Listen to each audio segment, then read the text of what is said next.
Ladies and gentlemen, welcome. I'm here with Eric Nolly, and we're going to take our questions from the board from InsideTexas.com, which was where we would love for you to join us. It is $1 American.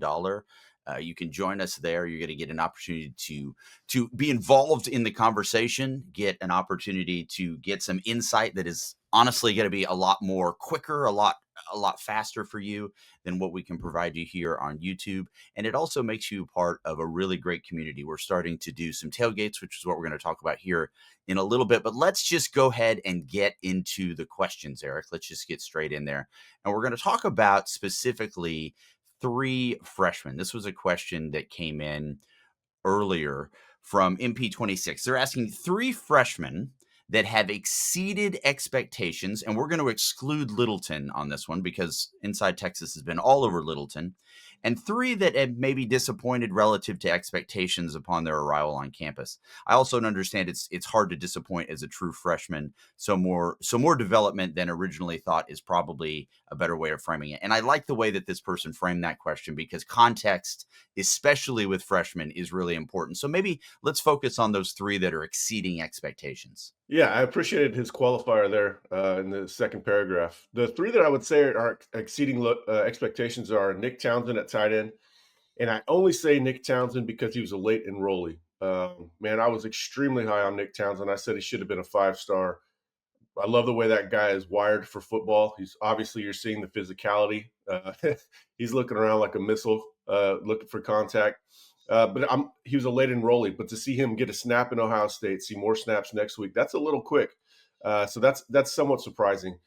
I would say Khalil Lockett, simply because it, outside receivers have not played all that early under Sark. Outside of what Xavier Worthy played as a true freshman. Outside of that, we haven't seen a whole lot of true freshmen play early. So it's good to see him out there. He's already been productive. 2 catches the other day. We're not surprised because he's got the talent. He came in with a good amount of polish. He's also got some traits where you can kind of just throw him out there anyway because he's got really good hands, reliable in that way. But surprising just because it's Sark wide receiver. I guess I could throw McCutcheon in there too. Although McCutcheon was one of the guys we talked about a lot this offseason. Yeah. He's came in polished. Again, he was the most polished out of the wide receivers they signed. I'm not surprised he's playing early outside of the fact that, hey, this is Steve Sarkisian's offense. It's harder for true freshmen to play early, and he's already out there. And we're going to see a lot of him. We might see a lot of him this week if DeAndre Moore doesn't go. And then I guess Amari Winston would be one, but that one you'd have to go back to his recruiting ranking and say, okay, we're surprised if he does anything his freshman year, except we've been covering since the day he got on campus in January, and we've talked about him a whole lot this offseason, especially in spring practice. Nick Townsend wasn't there. That offered him a lot of opportunity. He took advantage of it. We saw him have that big catch the other day. So not a ton of surprises because they're not new to us. We've been covering these guys, they're early enrollees. We've been covering them since January. But I guess relative to the recruiting ranking, you could go with those guys. Just, again, the positions they play, the fact that there's a lot of experience in front of them. Who's behind? Man, I do hate to answer this question, but Jamie French isn't as far along as the other two wide receivers. And then I would also throw Michael Terry in there. But Michael Terry, fans should have always had tempered expectations for him because he's still trying to find a position after being an athlete in high school. So I've been saying since Michael Terry was recruited, he wasn't going to make an impact if he chose Texas as a freshman. He's going to need another offseason to sort of figure it out. What's his position?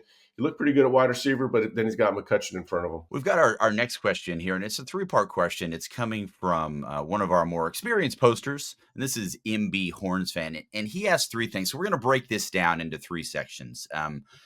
Going through your Q&A yesterday, Eric, I noticed most of the questions dealt with the offense, which is fair enough. So let's start with the giant elephant in the room, and that is Mr. Arch Manning. So the first question is, do you think Arch is pressing and not just letting the game come to him, or is the game still moving too fast for him? What have your sources been saying on how Arch is performing? Well, I mean, I think he pressed in the first game for sure. That's why we saw the mechanics break down so consistently. And it's easy to see why he would be amped and a little overzealous in that game. But he also has an attacking style. So when you say pressing, he is going to press in the ways that, Quinn Ewers wasn't going to sit back in the pocket and let the game come to him. Arch is going to run. Arch is going to try to extend plays. He's going to try to be a playmaker. That interception he had near the goal line the other day was a good example of him just trying to force a play. But that's kind of baked into the Arch experience. But I thought he played quite well on Saturday. Missed a couple throws that he'd like to have back. But for the most part, I think he played within himself, played with his style. A lot of times he would just take off, extend plays, and make a play with his arm. He liked to see that. But then he would take off and use his legs and convert a first down or pick up that big touchdown. So I think he played really well. Huge difference between the first game and the second game. You have to adjust for the competition, of course, and the setting. He's at home.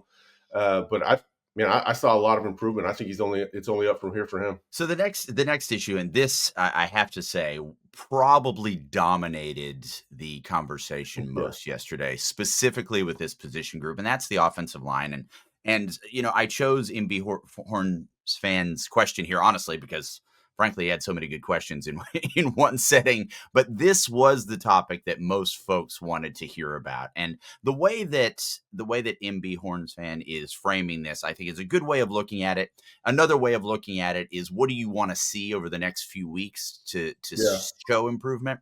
But the question here is, what is it going to take for the O-line to become elite in the future? Yeah, so he's not talking about how do we fix it this year. He's talking about, in the coming years, everybody wants that 2020 Alabama line that Sure. Coach Flood coached. I think a big part of it is succession planning. You have to understand what's waiting in the wings when you lose somebody. They felt good about Trevor Gooseby with Kelvin Banks, but I don't think they had a ready-made plan at right tackle. They should have had a really, really good idea of what they had in the interior with all those guys been in the program for so long. 4 of those guys that are in contention for playing time right now have been in the program since 2022.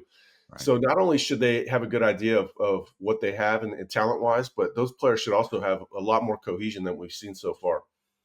So succession planning is a big part of that.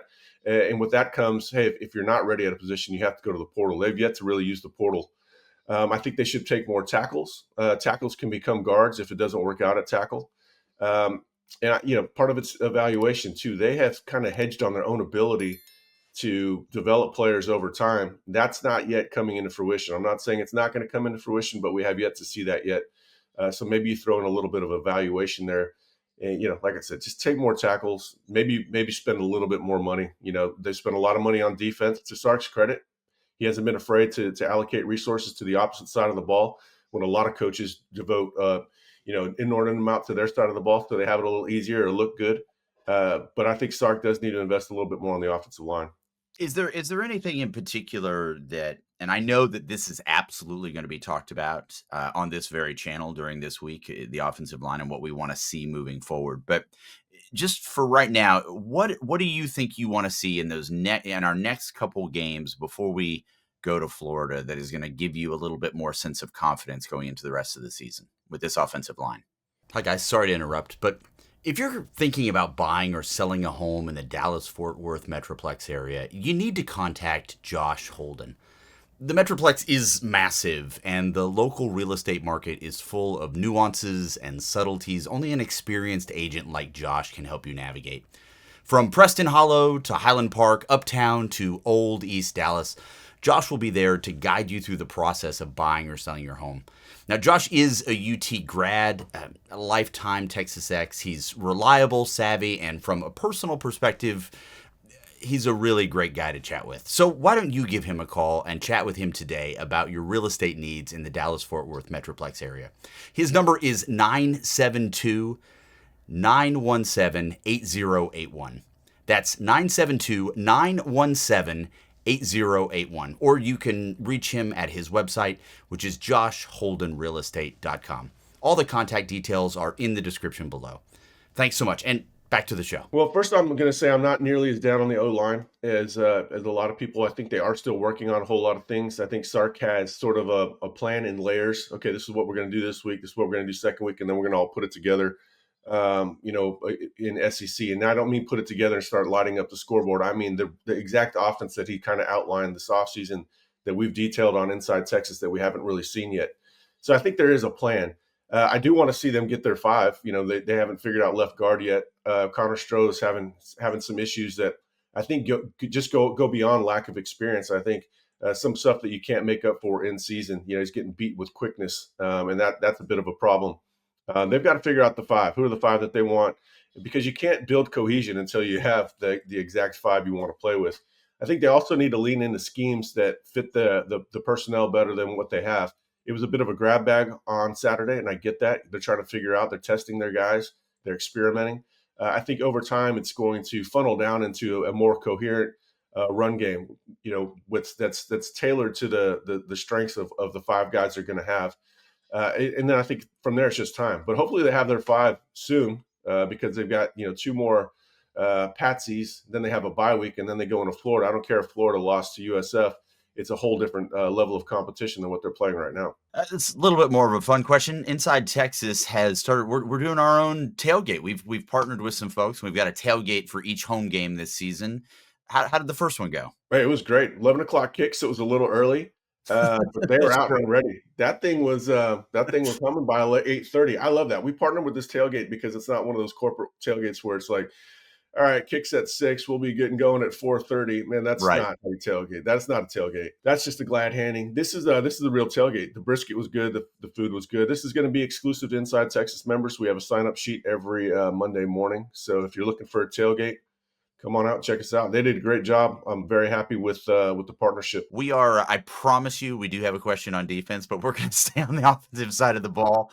Moving over to the tight end position here. The question.